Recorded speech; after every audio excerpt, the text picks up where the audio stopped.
उसे रिया नंदिनी की आवाज याद आई, मगर फिर उसने तुरंत सिर हिलाया। नहीं, ये संभव नहीं है। मोबाइल पर रिया नंदिनी की आवाज में एक अलग सी चमक और चंचलता होती, जबकि ये लड़की तो डरी सहमी लग रही है। वैसे भी फोन पर आवाज बदल जाती है। उसने खुद को समझाया और कुर्सी पीछे करके खड़ा हो गया। मुझे भूख नहीं है, मैं अपने कमरे में जा रहा हूँ, तनवीर ने कहा और किसी का जवाब सुने बिना वहां से चला गया। काव्या देवी की आंखों में आंसू आ गए। उन्होंने लक्ष्मी देवी की तरफ देखा तो वह भी शर्मिंदा नजर आई। तनवीर का ये कठोर व्यवहार सबके लिए भारी हो रहा था। तुम यहाँ क्यों आई हो? रिया नंदिनी ने मन ही मन में खुद से सवाल किया। जिस लड़के से तुमने मोबाइल पर इतनी प्यारी बातें की, वह तो असल में बहुत कठोर है। क्या ये वही तनवीर है जिसके लिए मैंने अपनी नींद खराब की थी? रात के समय रिया नंदिनी अपनी माँ और बहन के साथ कमरे में थी, मगर उसे चैन नहीं मिल रहा था। वह अपनी माँ का अपमान सहन नहीं कर पा रही थी। उसे बुरा लग रहा था कि वह उनकी मौजूदगी में ही वहां से चला गया। उसने सोचा कि वह तनवीर को बताएगी वह कितनी गलतफहमी में है, मगर फिर उसे याद आया कि तनवीर तो उसे जानता ही नहीं। वह तो केवल उस ऑनलाइन रिया नंदिनी को जानता है। उधर तनवीर अपने कमरे में बेचैन था। उसने गुस्से में अपना फोन उठाया और रिया नंदिनी को संदेश भेजा। तुम कहाँ हो रिया नंदिनी? मुझे तुम्हारी बहुत जरूरत है। यहाँ मेरे घर में वे लोग आ गए हैं जिन्हें मैं देखना भी नहीं चाहता। मेरा दम घुट रहा है। रिया नंदिनी के फोन की स्क्रीन चमकी। उसने संदेश पढ़ा और उसकी आंखों से आंसू बह निकले। वह उसी घर में एक दीवार की दूरी पर बैठी थी, मगर वह उसे बता नहीं सकती थी। उसने कांपते हाथों से जवाब लिखा, दोहरे रखिए तनवीर। शायद भगवान ने इसमें कोई भलाई रखी हो। आप उन लोगों को मौका देकर देखिए। कैसा मौका रिया नंदिनी? वे लोग लालची हैं। उन्होंने मेरी दादी दादा को दुख दिया, अब मेरे पिता की बीमारी का फायदा उठाकर यहाँ आ गए हैं। मैं आर्या नंदिनी से कभी शादी नहीं करूंगा। मैं सिर्फ तुम्हारा हूँ। तनवीर का ये संदेश पढ़कर रिया नंदिनी का दिल भर आया। वह तनवीर के प्यार को देखकर खुश थी, मगर उसकी नफरत देखकर डर भी रही थी। अगली सुबह रिया नंदिनी रसोई में अपनी माँ की मदद कर रही थी कि तभी तनवीर वहां आ गया। उसने रिया नंदिनी को काम करते देखा तो उसके होठों पर हल्की व्यंग भरी मुस्कान आ गई। वाह, बड़ी जल्दी घर संभालने की कोशिश हो रही है। शायद यही बस जाने का इरादा है। तनवीर ने रिया नंदिनी के पास आकर धीमी आवाज में कहा। उसका लहजा इतना कड़वा था कि रिया नंदिनी का हाथ करते करते बचा था। आपको गलतफहमी हुई है, हम यहाँ किसी इरादे से नहीं आए। रिया नंदिनी ने मुड़कर जवाब दिया। उसकी आवाज में अब पहले जैसी घबराहट नहीं थी, बल्कि एक आत्मसम्मान था। ओहो, जुबान भी चलती है। तनवीर उसके और करीब आ गया, इतना करीब कि रिया नंदिनी को उसके परफ्यूम की खुशबू महसूस होने लगी। तनवीर ने उसकी आंखों में देखते हुए कहा, याद रखना, ये मेरा घर है और यहाँ मेरी मर्जी चलती है। तुम और तुम्हारी बहन यहाँ से जितनी जल्दी चले जाओ उतना ही अच्छा है। रिया नंदिनी ने हिम्मत जुटाई और उसकी आंखों में आंखें डाल दी। हम आंटी के बुलाने पर यहाँ आए। जब तक वह चाहेंगी हम यहाँ रहेंगे। आपकी बदतमीजी हमें डरा नहीं सकती। तनवीर यादव हैरान रह गया। इस लड़की में इतनी हिम्मत कहाँ से आ गई? वह उसे जितना दबाने की कोशिश कर रहा था, वह उतना ही और मजबूत होकर सामने खड़ी हो रही थी। उसे एक बार फिर उसकी आवाज में वही पहचान महसूस हुई जो फोन पर उसे चुनौती देती थी, मगर उसने फिर अपने दिमाग को झटका और गुस्से में रसोई से बाहर निकल गया। लेकिन उसका मन अब भी रिया नंदिनी के इस हिम्मत की तारीफ कर रहा था। वह जितना उसे नफरत करना चाहता था, उसका मन उतना ही उसकी तरफ खींचता जा रहा था। रात के खाने के बाद दोनों परिवार बैठक में इकट्ठे थे। तनवीर के पिता संग्राम यादव और उनकी आंटी पुरानी यादों में खोए हुए थे, जबकि आर्या नंदिनी चुपचाप अपनी माँ के पास बैठी थी। तनवीर सोफे पर बैठा बार बार तीखी नजरों से सामने बैठी रिया नंदिनी को केवल नंदिनी समझकर देख रहा था, जो जानबूझकर अपनी नानी आंटी राजरानी के पास जाकर बैठ गई थी। माँ, ये सोयाबीन कबाब थोड़े फीके नहीं हैं? तनवीर ने प्लेट में कांटा घुमाते हुए ऊंची आवाज में कहा, जबकि कबाब बिल्कुल ठीक थे। अगर आपको फीके लग रहे हैं तो इसमें लाल मिर्च डाल लीजिए। रिया नंदिनी ने तुरंत जवाब दिया। उसकी आवाज में वही तेजपन था जो तनवीर को चिढ़ा देता था। बेवजह की कमी निकालना तो आपकी आदत लगती है। तनवीर ने दांत पीछे और रिया नंदिनी की तरफ देखा। तुमसे किसी ने सलाह नहीं मांगी, मैं अपनी माँ से बात कर रहा हूँ। राज रानी ने हैरानी से अपने पोते को देखा। तनवीर बेटा, ये क्या तरीका है? नंदिनी मेहमान है और तुम्हारी होने वाली साली भी। तुम उससे ऐसे बात क्यों कर रहे हो? साली हो या कोई और, बदतमीजी मुझे पसंद नहीं। तनवीर ने कुर्सी पीछे खसकाई और खड़ा हो गया। काव्या देवी ने चिंता से अपनी बेटी को देखा तो रिया नंदिनी ने शांत भाव से कंधे उचका दिए, जैसे उसे कोई फर्क नहीं पड़ा हो। बस रिया नंदिनी को हर समय यही डर लगा रहता था कि कहीं उसकी माँ बहन उसे नंदिनी के बजाय रिया नंदिनी कहकर न पुकार दे। रात के 2 बजे थे जब तनवीर को रिया नंदिनी का संदेश आया। तनवीर, क्या आप सो गए हैं? मैं आपसे बात करना चाहती हूँ, मेरा मन बहुत घबरा रहा है। तनवीर ने तुरंत जवाब दिया, नहीं रिया नंदिनी, मैं जाग रहा हूँ, तुम बताओ क्या बात है। मैं भी बहुत परेशान हूँ। उस लड़की ने मेरा जीना मुश्किल कर दिया है जो यहाँ आई हुई है। कौन सी लड़की? रिया नंदिनी ने संदेश दिया। हालांकि वह जानती थी वही मेरे पापा की मुंबोली बहन की बेटियां इतनी बदतमीज और घमंडी हैं कि मेरा मन करता है उसे अभी इसी वक्त घर से बाहर निकाल दूं, मगर क्या करूं, पापा की वजह से मजबूर हूं। तुम ही मेरा सुकून हो रिया नंदिनी, तुमसे बात करके मैं सब कुछ भूल जाता हूं। ये पढ़कर रिया नंदिनी ने एक गहरी सांस ली। वह उसी समय कमरे से बाहर निकली और सीढ़ियां चढ़कर छत पर चली गई। उसे ताजी हवा की जरूरत थी। वो फोन कान से लगाए तनवीर के संदेश पढ़ रही थी और हल्की मुस्कान उसके चेहरे पर आ गई। उसे पता ही नहीं चला कि कब तनवीर भी सिगरेट पीने के बहाने छत पर आ चुका था। अंधेरे में तनवीर ने देखा कि कोई परछाई छत की मुंडेर के पास खड़ी फोन पर बात कर रही है। वह धीरे धीरे करीब आया। उसे रिया नंदिनी की हंसी सुनाई दी। तनवीर के दिमाग में जैसे धमाका हो गया। उसने समझा कि नंदिनी आधी रात को किसी दूसरे आदमी से बात कर रही है। उसका गुस्सा 7वें आसमान पर पहुंच गया। तुम यहाँ इस समय किससे बात कर रही हो? तनवीर की तेज आवाज से रिया नंदिनी चौंक गई। उसका फोन हाथ से गिरते गिरते बचा। आपको क्या परेशानी है? मैं जिससे चाहूँ उससे बात करूँ? रिया नंदिनी ने खुद को संभालते हुए जवाब दिया। उसने जल्दी से फोन बंद करके पीछे छिपा लिया था। परेशानी मुझे ये है कि तुम मेरे घर में रह रही हो और यहाँ के नियम भूल गई हो। आधी रात को छत पर आकर छिप छिप कर बातें करना तुम्हारे चरित्र के बारे में बहुत कुछ बताता है। तनवीर उसके बिल्कुल पास आ गया। उसकी आंखों में तिरस्कार था। मेरा चरित्र कैसा है ये बताने की आपको जरूरत नहीं है, आप अपनी चिंता करें। रिया नंदिनी ने उसे पीछे हटाने की कोशिश की, मगर तनवीर ने उसका हाथ कसकर पकड़ लिया। तुम जैसी लड़कियां अपनी माँ की तरह होती हैं, जो परिवार की इज्जत खराब करने में देर नहीं करती। तनवीर की ये बात सुनकर रिया नंदिनी का धैर्य टूट गया। खबरदार जो मेरी माँ का नाम लिया, रिया नंदिनी चिल्लाई और अपना हाथ छुड़ाकर नीचे की तरफ भाग गई। उसकी आंखों से आंसू बह रहे थे। वह उसी तनवीर से प्यार करती थी जो उसे चरित्रहीन कह रहा था। तनवीर कहीं छत पर खड़ा रह गया। उसे अपनी बदतमीजी पर थोड़ा पछतावा हुआ, मगर फिर उसका गुस्सा उस पर भारी पड़ गया।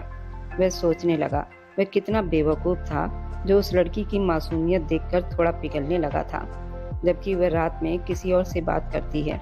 अगले कुछ दिन उनके बीच ठंडी लड़ाई चलती रही। घर वाले हैरान थे, ये दोनों एक दूसरे को देखना भी क्यों नहीं चाहते।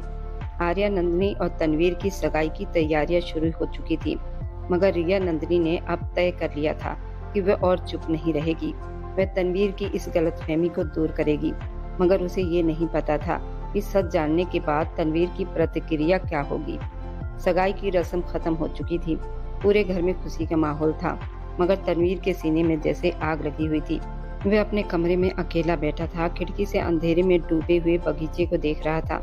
उसके हाथ में वह अंगूठी थी जो उसे पहनाई गई थी, मगर उसका दिल कहीं और धड़क रहा था। तभी दरवाजे पर दस्तक हुई। रिया नंदिनी बिना अनुमति अंदर आ गई। उसकी आंखें लाल थी और चेहरे पर गहरा दुख दिखाई दे रहा था। तुम यहाँ क्या कर रही हो? तनवीर ने गुस्से से उठते हुए कहा। मेरा पीछा छोड़ दो नंदिनी, मैं पहले ही बहुत परेशान हूँ। तुम्हारे जैसी दोहरी चाल वाली लड़की का चेहरा भी नहीं देखना चाहता। तनवीर की बात पर रिया नंदिनी के होठों पर कड़वी मुस्कान आ गई। वह चुपचाप चलकर उसके बिल्कुल पास आकर खड़ी हो गई। इतनी पास कि तनवीर को उसकी सांसों की गर्मी अपने चेहरे पर महसूस होने लगी। दोहरी मैं नहीं हूँ तनवीर, दोहरे तुम हो, रिया नंदिनी ने धीमी आवाज में कहा, मगर उसके स्वर में ऐसी सच्चाई थी कि तनवीर एक पल के लिए चुप रह गया। तुम्हारी हिम्मत कैसे हुई? तनवीर ने उसका हाथ पकड़कर झटक दिया, मगर रिया नंदिनी की नजरें उसकी आंखों में ही टिकी रही। जिस लड़की के लिए तुम तड़प रहे हो ना, वह कोई और नहीं है, मैं ही हूँ। रिया नंदिनी की इस बात से जैसे कमरे में सन्नाटा छा गया। तनवीर का हाथ अपने आप ढीला पड़ गया। तुम पागल हो गई हो, तनवीर ने हंसते हुए कहा, मगर उसकी हंसी खाली थी। तुम वो नहीं हो सकती, वो मासूम है, सच्ची है। तुम तो रात में किसी और से बातें करती हो। तुमने मुझे धोखा दिया है, सबूत चाहिए तुम्हें। रिया नंदिनी ने अपना फोन निकाला और कांपते हाथों से वह चैट खोल दी। जो पिछले 6 महीने से उनकी जिंदगी का हिस्सा थी। उसने फोन तनवीर की आंखों के सामने कर दिया। देखो ये संदेश, ये तुम्हारी भेजी हुई तस्वीरें और ये आखिरी संदेश जो तुमने अभी आधा घंटा पहले मुझे भेजा है। तुम इस घर में टूट रहे हो। तनवीर ने फोन की तरफ देखा तो उसके पैरों तले से जमीन खिसक गई। वही शब्द, वही समय, वही नंबर। उसने एक नजर रिया नंदिनी के चेहरे पर डाली जिस पर आंसू बह रहे थे। उसकी वही आवाज जो उसे जानी पहचानी लगती थी अब उसके कानों में गूंज रही थी, तुम। तनवीर के होंठों से बस यही सब निकला। उसके मन में एक साथ कई भाव उठे, खुशी, हैरानी, दुख और पछतावा।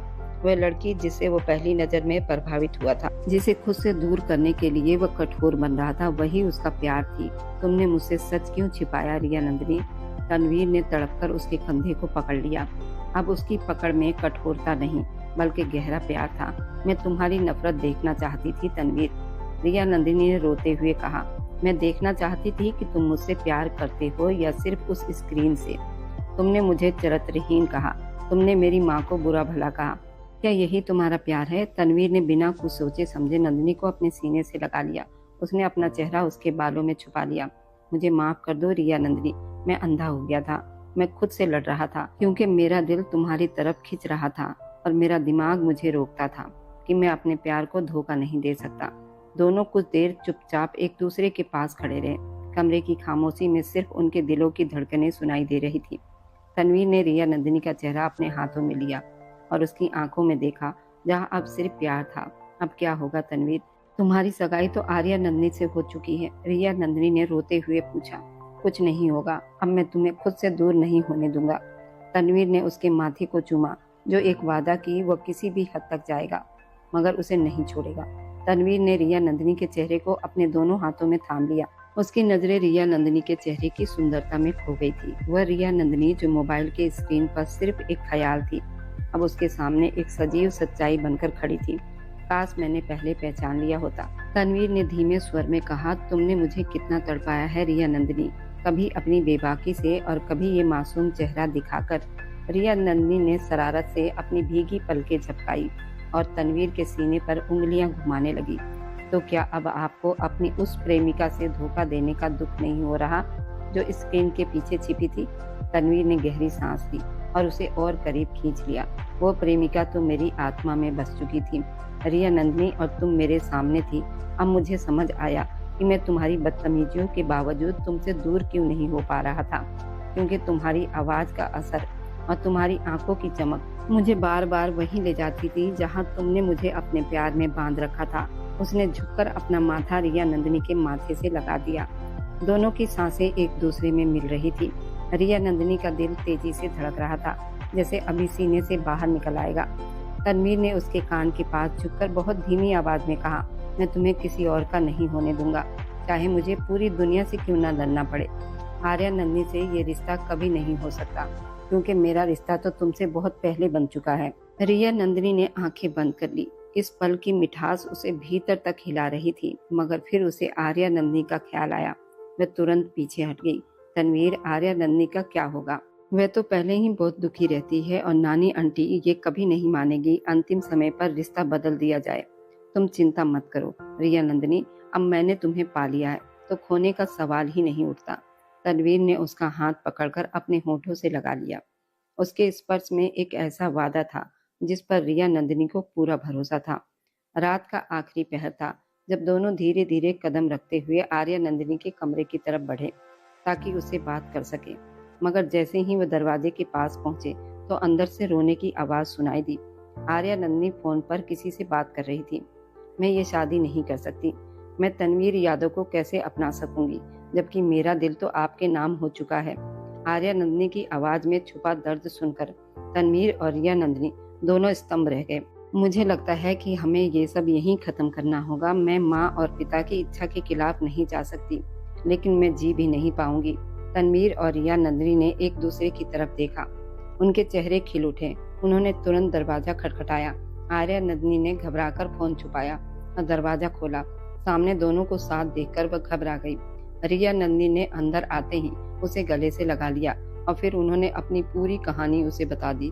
जब आर्या नंदिनी को पता चला कि दोनों एक दूसरे से सच्चा प्यार करते हैं तो उसे जैसे राहत मिल गई। अब हमें दादी को मनाना होगा, तनवीर ने भरोसे से कहा और अगली सुबह वे तीनों राजरानी और काव्या देवी के कमरे में मौजूद थे। दादी, आपको हमारी मदद करनी होगी। तनवीर उनके पैरों के पास बैठ गया और सब कुछ सच सच बता दिया। राजरानी पहले तो हैरान हुई, मगर अपने पोते और बहू की आंखों में सच्ची तड़प देखकर उनका दिल पिघल गया। वह जानती थी कि उनका बेटा संग्राम यादव बहुत जिद्दी है, मगर ये भी जानती थी कि वो अपने पिता की बात कभी नहीं टालेगा। राजरानी ने गहरी सांस ली और फिर मुस्कुरा दी। ठीक है, तुम लोग चिंता मत करो, मैं सब संभाल लूंगी। नाश्ते की मेज पर जब सब इकट्ठा हुए तो राजरानी ने चाय का कप रखते हुए गंभीर आवाज में कहा, संग्राम, रात मैंने एक बहुत अजीब सपना देखा है। तुम्हारे स्वर्गीय पिताजी सपने में आए थे और बहुत चिंतित लग रहे थे। संग्राम यादव ने तुरंत खाना छोड़ दिया। क्या देखा सपने में माँ? राजरानी बोली, वो कह रहे थे तुमने रिश्ते की जो व्यवस्था बनाई है वह ठीक नहीं है। वे चाहते हैं कि तनवीर यादव की शादी रिया नंदनी से हो और आर्या नंदनी का रिश्ता कहीं और तय किया जाए। राजरानी ने इतनी समझदारी से ये बात कही, किसी को शक तक नहीं हुआ। सब लोग हैरान रह गए, मगर क्योंकि बात स्वर्गीय पिता के सपने की थी, इसलिए किसी की हिम्मत नहीं हुई कि इनकार करे। संग्राम यादव ने सिर झुका लिया। अगर पिताजी की यही इच्छा है तो वैसा ही होगा जैसा आप कह रही हैं। मेज के नीचे रिया नंदनी और तनवीर यादव ने एक दूसरे का हाथ थाम लिया था। उनकी आंखों में जीत की चमक और गहरा प्यार था। उस सपने की इस खुशखबरी ने जैसे पूरे घर का माहौल बदल दिया। और फिर राजरानी की इच्छा पर अगले ही दिन सादगी से उन दोनों की शादी कर दी गई। संग्राम यादव लक्ष्मी देवी दूसरे कमरे में व्यस्त थे, जबकि आर्या नंदनी अपनी नानी आंटी के पास बैठकर उनका धन्यवाद कर रही थी। दूसरी तरफ तनवीर यादव अपने कमरे में जा चुका था, जहां उसकी मनपसंद स्त्री उसका इंतजार कर रही थी। वह जाते ही उसके पास बिस्तर पर बैठ गया। तुम्हें विश्वास हो रहा है कि ये सब कुछ सच है? रिया नंदिनी ने तनवीर को देखा, जिसकी आंखों में आज पहले वाली तीखी आग नहीं बल्कि गहरा सुकून था। तनवीर 2 कदम चलकर उसके इतना करीब आ गया कि रिया नंदिनी को अपनी धड़कनें उसके शरीर से टकराती हुई महसूस होने लगी। उसने रिया नंदिनी का हाथ पकड़कर अपने सीने पर रख दिया, जहां उसका दिल तेजी से धड़क रहा था। सच तो यह है रिया नंदिनी, मुझे अब भी लग रहा है कि मैं कोई सपना देख रहा हूँ। वह लड़की जिसे मैंने सिर्फ संदेशों में महसूस किया था, वो मेरे सामने है, अब हमेशा के लिए मेरी होने वाली है। रिया नंदिनी ने शरारत से सिर झुका लिया और धीमी आवाज में कहा, और वे जो आपने मुझे छत पर कहा था कि मेरा चरित्र कैसा है, क्या वह भी सच था? तनवीर के चेहरे पर पछतावे की लहर दौड़ गई। उसने रिया नंदिनी के दोनों हाथ अपने होठों से लगाकर लंबे समय तक चूमा। मुझे उस एक बात के लिए पूरी जिंदगी सजा दे दो तो भी कम रहेगा। रिया नंदिनी, मैं अपने घमंड में इतना उलझ गया था कि तुम्हारी सच्चाई देख ही नहीं पाया। मुझे माफ कर दो, मैंने अपने ही प्यार को दुख दिया। रिया नंदिनी ने उसकी आंखों में सच्चा पछतावा देखा तो उसका दिल पिघल गया। उसने तनवीर का हाथ पकड़ लिया और अपना सिर उसके कंधे पर रख दिया। माफ तो मैंने उसी पल कर दिया था जब तुमने कमरे में मुझे अपने सीने से लगा लिया था तनवीर, क्योंकि तुम्हारी नफरत में भी मुझे वही पुराना प्यार महसूस हो रहा था जो तुमने मोबाइल पर मुझसे किया था।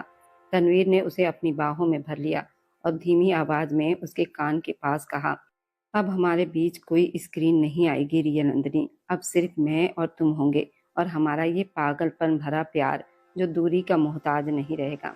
ये कहते हुए वो पूरी तरह उसमें खो गया था, क्योंकि अब वह दोनों एक दूसरे के जीवन साथी बन चुके थे और एक दूसरे पर पूरा अधिकार रखते थे। अगली सुबह जब सूरज की पहली किरण ने कमरे की खिड़की से अंदर झांका तो रिया नंदिनी की आंखें एक अजीब से सुकून के साथ खुली।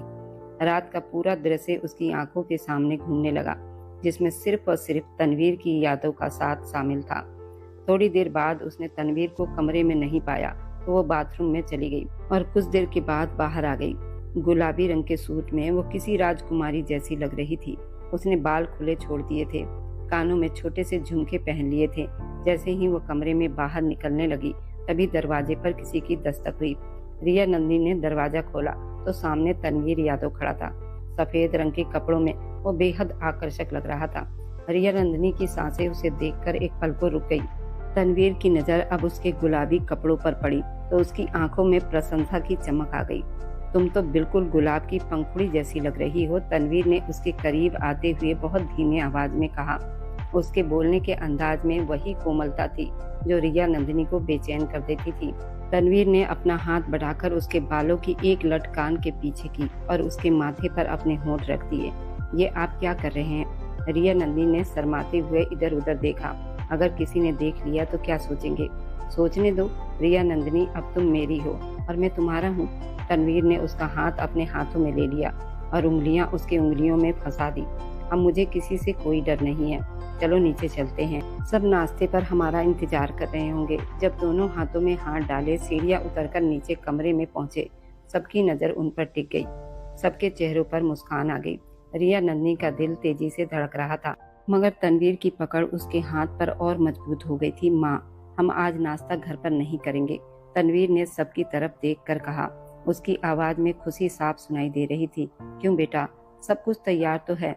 राज रानी ने मुस्कुराते हुए अपने पोते को देखा। बस दादी, मेरा मन कर रहा है कि आज मैं रिया नंदिनी को उसकी पसंद की जगह पर नाश्ता करवाऊं। तनवीर ने रिया नंदिनी की तरफ देखकर प्यारी सी मुस्कान दी। रिया नंदिनी हैरान रह गई कि ये वही सख्त और चुप रहने वाला तनवीर है जो अब सबके सामने इतना खुलकर बोल रहा है। रिया नंदिनी ने धीरे से उसके कान में कहा, तनवीर, ये क्या कर रहे हैं? सब क्या कहेंगे? सब वही कहेंगे जो सुनना चाहता हूँ। तनवीर ने उसे अपनी तरफ खींचा, सबको नमस्ते कहकर उसे बाहर ले आया। गाड़ी में बैठते ही तनवीर ने रिया नंदिनी का चेहरा अपनी तरफ किया और उसकी आंखों में देखा। तुम्हें याद है रिया नंदिनी, तुमने एक बार संदेश में कहा था तुम्हें बारिश में लंबी ड्राइव और बाहर नाश्ता करना बहुत पसंद है। तनवीर ने गाड़ी चालू करते हुए पूछा, आपको याद है? रिया नंदिनी की आंखों में खुशी के आंसू आ गए। उसे विश्वास नहीं हो रहा था कि तनवीर ने उसकी हर छोटी बात को अपने दिल में संभाल कर रखा है। मुझे तुम्हारी कही हुई हर बात याद है रिया नंदिनी, चाहे वो संदेश में कही हो या जो तुमने वो छत पर रोते हुए कही थी। तनवीर ने उसका हाथ पकड़कर अपने होठों से लगा लिया। अब हमारी जिंदगी का हर दिन वैसा ही होगा जैसा तुम चाहोगी। दोनों शहर की एक शांत सड़क पर निकल गए, जहाँ पेड़ों की छाया और ठंडी हवा उनका स्वागत कर रही थी। रिया नंदिनी ने खिड़की से बाहर हाथ निकाला और उस पल को जीने लगी। तनवीर उसे देखकर मुस्कुरा रहा था। नाश्ते की मेज पर बैठते हुए तनवीर ने रिया नंदिनी को वो कंगन दिखाया जो उसने अपनी कलाई में छुपाकर पहन रखा था। देखो रिया नंदिनी, ये आज भी मेरे पास है और ये हमेशा रहेगा, क्योंकि ये तुम्हारे उस पागलपन की पहली निशानी है जिसने मुझे जीत लिया। रिया नंदिनी ने शर्माकर नजरें झुका ली। उसका दिल आभार से भर गया। दोनों एक दूसरे की आंखों में अपना आने वाला जीवन देख रहे थे, जहाँ सिर्फ प्यार था। तनवीर ने उसका हाथ थाम कर कहा, तुम सच में मुसीबत हो रिया, लेकिन मेरी जिंदगी की सबसे प्यारी मुसीबत। शाम का समय था और तनवीर यादव के घर का बड़ा कमरा आज हंसी और बातों से गूंज रहा था। बाहर हल्की हल्की बारिश हो रही थी, जिससे मौसम और सुहाना हो गया था। बड़े सोफे पर तनवीर और रिया नंदिनी एक दूसरे के बिल्कुल पास बैठे थे। तनवीर ने पूरे विश्वास से रिया नंदिनी का हाथ अपने हाथों में पकड़ रखा था। रिया नंदिनी ने कई बार हाथ छुड़ाने की कोशिश की, मगर तनवीर की पकड़ में इतना अपनापन था, वो बस शर्मा कर रह गई। आर्या नंदिनी उनके सामने वाले सोफे पर बैठी ये सब कुछ देखकर मुस्कुरा रही थी। वह जानती थी कि इन दोनों ने यहाँ तक पहुँचने के लिए कितना लंबा सफर तय किया है। राज रानी अपनी खास कुर्सी पर बैठी माला जाप कर रही थी, लेकिन उनकी तेज नजरें सब पर थी। संग्राम यादव ने चाय का घूंट लेते हुए काव्या देवी की तरफ देखा और कहा, सच कहूँ तो मुझे अब भी विश्वास नहीं होता कि पिताजी ने सपने में आकर माँ से ये सब कहा। संग्राम, ये सब किस्मत का खेल है, जो भगवान को मंजूर होता है वही होता है। देखिए, तनवीर और रिया नंदिनी एक दूसरे के साथ कितने खुश लग रहे हैं, जैसे ये रिश्ता बहुत पुराना हो।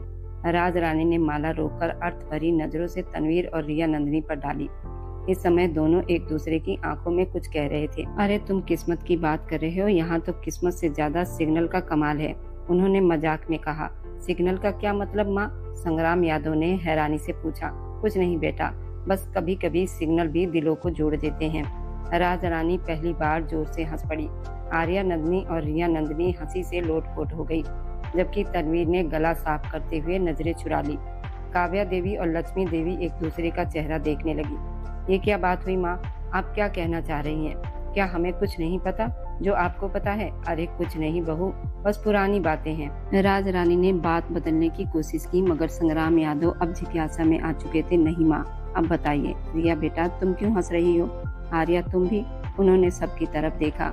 रिया नंदिनी घबरा गई और उसने तनवीर का हाथ जोर से दबा दिया, कहीं सच बाहर ना आ जाए। तनवीर ने स्थिति संभालते हुए कहा, पापा, दादी का मतलब है कि आजकल की पीढ़ी तकनीकी के समय में जीना जानती है। बस वही बात कर रही थी और वैसे भी आप दादाजी के सपने पर विश्वास रखिए, बाकी सब छोड़ दीजिए। रिया नंदिनी ने तनवीर के कान के पास झुककर धीरे से कहा, अगर नानी आंटी ने सच बता दिया तो हम कहीं के नहीं रहेंगे। तनवीर ने उसके हाथ को और मजबूती से पकड़ा और उसके चेहरे के पास आकर धीमी आवाज में बोला, तो क्या हुआ? अब तो तुम कानूनी रूप से मेरी मुसीबत हो। अब कोई हमें अलग नहीं कर सकता, चाहे वह सपना हो या सच्चाई। कमरे में एक बार फिर हंसी गूंज उठी। सब अब भी यही सोच रहे थे, आखिर ऐसी क्या बात है जो चारों छुपा रहे हैं, मगर उनके चेहरों की खुशी देखकर किसी ने और सवाल करना ठीक नहीं समझा। आर्या नंदिनी ने रिया नंदिनी को आंख मारी और रिया नंदिनी ने शर्माकर अपना सिर तनवीर के कंधे पर रख दिया। बाहर बारिश तेज हो रही थी, लेकिन घर के अंदर प्यार और सुकून का माहौल सबको अपने घेरे में लिए हुए था। तनवीर ने रिया नंदिनी के हाथ की रेखाओं को अपनी उंगली से छूते हुए सोचा, जिंदगी कितनी अजीब होती है। कहाँ एक मोबाइल स्क्रीन पर शुरू हुआ अनजाना रिश्ता और कहाँ ये सजीव सच्चाई।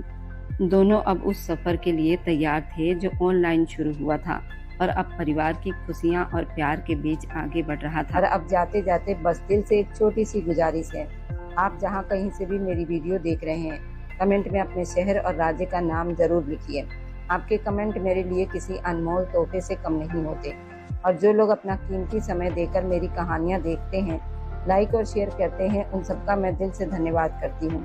अगर आज की कहानी ने आपके दिल को छुआ हो तो वीडियो को लाइक करें, अपने दोस्तों तक जरूर पहुँचाएं और हमारे इस छोटे से परिवार का हिस्सा बनने के लिए चैनल को सब्सक्राइब करना ना भूलें, क्योंकि आपका हर सब्सक्राइब मेरे लिए आपका प्यार और भरोसा है। फिर मिलेंगे एक नई भावनाओं से भरी कहानी के साथ। तब तक खुश रहिए, स्वस्थ रहिए और मुस्कुराते रहिए।